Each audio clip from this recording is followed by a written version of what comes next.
All right, guys, this next segment, I'm going to be talking about the lift dink.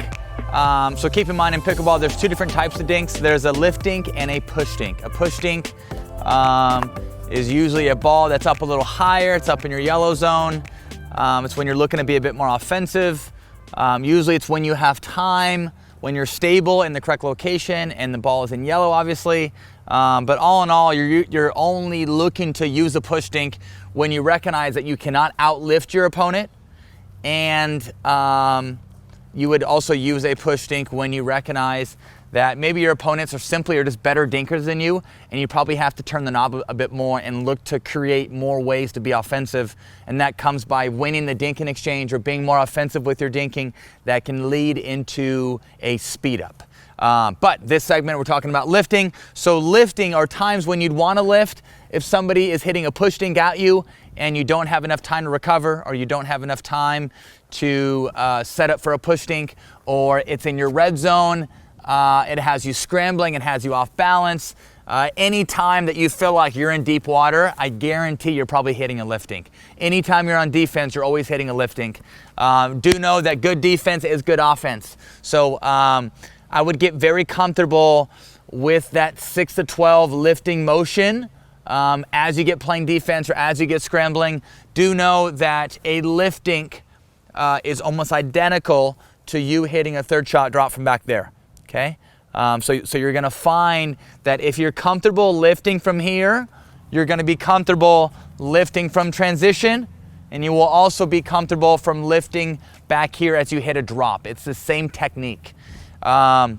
So something that I really wanted to paint there was that, just plain and simple, anytime you're on defense, anytime you're scrambling, anytime that you feel like you're in deep water, you have to trust your lift dink, and you have to trust that you can use high margin for error with that lift dink.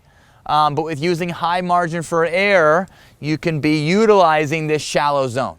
So I would say lifting usually comes with using margin for error to buy yourself time. Why? Because you're usually on or in some sort of like defensive position. But with that, use your height, but aim nice and shallow. Okay, guys, next drill here, it's going to be figure eights. One side is going to be cross court, the other side is going to be down the line. Okay, so I will be going cross court first. Jim will be going up the line. I would say this is the most advanced lifting drill in this segment. So make sure that we're being cooperative here with us moving more. Let's focus on finding our most athletic self, making contact inside of our bubble here, not reaching, not casting. There was a ball in our armpit. Think about keeping that ball in there. Main thing is just being nice and tight and not getting overextended. Okay, these are all liftings. Here we go. I'm cross, you're up the line. I'm cross, you're up the line. I'm cross, good, good. Okay, I'm getting my feet in the correct position. Hands are coming back to ready. Lift. Again, lift. Lift. Good. Anytime that I'm making contact in my red zone, generally I'm always lifting. Lifting, Tyson, not pushing. Lifting. Again, ready? So Jim, let's change roles here. Change roles. Jim's going cross court. I'm up the line now. Jim's cross. I'm up the line. Jim's cross. I'm up the line. Jim's cross, I'm up the line. Good, that's it. Okay, hands are coming back to ready. Pushing from the shoulder. Moving each other side to side.